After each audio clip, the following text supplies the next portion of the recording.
Nous allons donc continuer l'examen avec l'amendement 4124 défendu par Madame Fiat. Merci Madame la Présidente. Nous en sommes toujours aux modifications sur la prise en compte des retraites chez les fonctionnaires.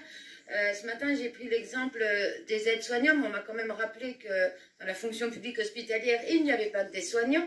Donc, je vais vous prendre l'exemple de l'adjoint administratif, vous savez, la personne qui vous accueille gentiment et qui se fait beaucoup insulter, parce que ça va jamais assez vite d'ailleurs.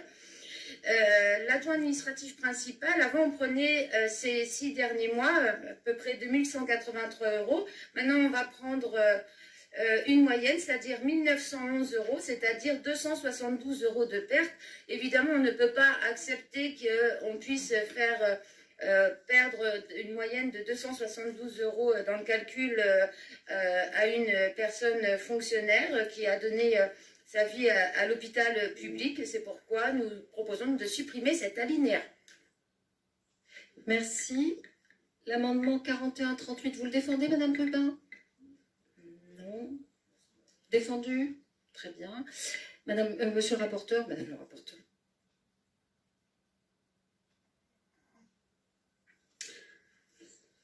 Oui, alors, je pense qu'on fait beaucoup, et y compris d'entre nous, on se projette comme si notre propre carrière, on la projetait dans le système futur. Mais le système futur, il est fait pour s'adapter aux réalités professionnelles d'aujourd'hui et de demain.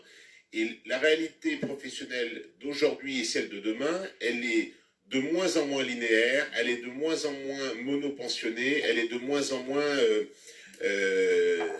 sans à-coups. Et donc le système, il est pour répondre à cette structuration du marché du travail tel qu'il est aujourd'hui. Et effectivement, je pense qu'on va trouver des cas où quelqu'un qui aurait fait toute sa carrière de 22 à 62 ans ou de 22 à 65 ans dans la même entreprise, en progression de salaire, lui il risque d'être impacté. Mais c'est rare qu'on soit peut-être agent d'accueil à l'hôpital public uniquement toute sa carrière comme ça. Et donc, c'est pour tenir compte de toutes ces spécificités-là qu'on propose ce système, cette réforme qui doit intégrer des carrières.